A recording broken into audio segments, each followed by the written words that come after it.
This video I'm going to talk about the French and Indian War, which is another important event, one of the most important events in the lead up to the American Revolution. As we get to the period at the end of the 17th century and into the beginning of the 18th century, we find that Spanish power, which has been the dominant empire in the new Atlantic world that we've been studying, is on the decline.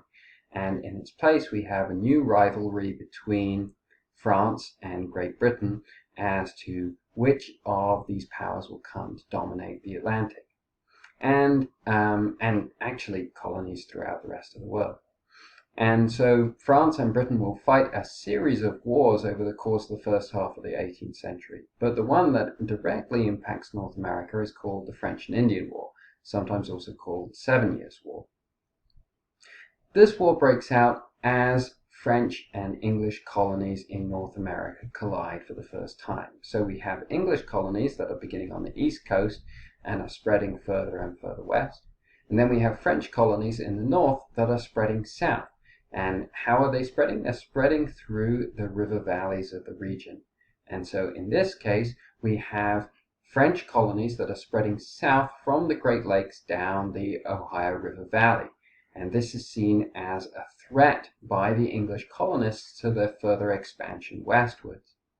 And so as the French start to expand into the Ohio Valley and they start to build forts in the Ohio Valley, the colony of Virginia is going to send an army under a young general called, or not a general at this point, a young officer named George Washington, to defend English and Virginian interests within this region.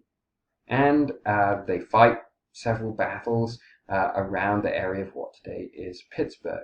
And the Virginians are defeated, but conflict has been begun. Conflict has been begun in North America, and so that's going to be the center point or the main theater of this war. The English send large number of troops to North America. They are initially defeated as well in Ohio, but they are successful in Canada.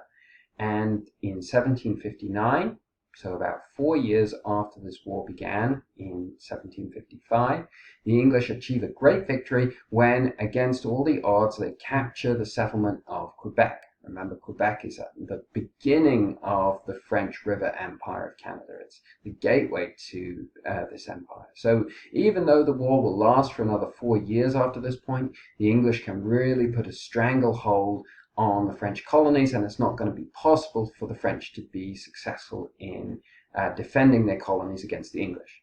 And the French are forced to agree to a peace treaty with the English. And so this war has been extremely successful for the British. They have driven, in another theater, they've driven the French out of India. And now, by this peace treaty, they also drive the French out of North America. They gain possession of all French holdings that are to the east of the Mississippi River. So all that French River Empire in the Great Lakes, in Canada, in the Mississippi Valley, that all falls into English hands.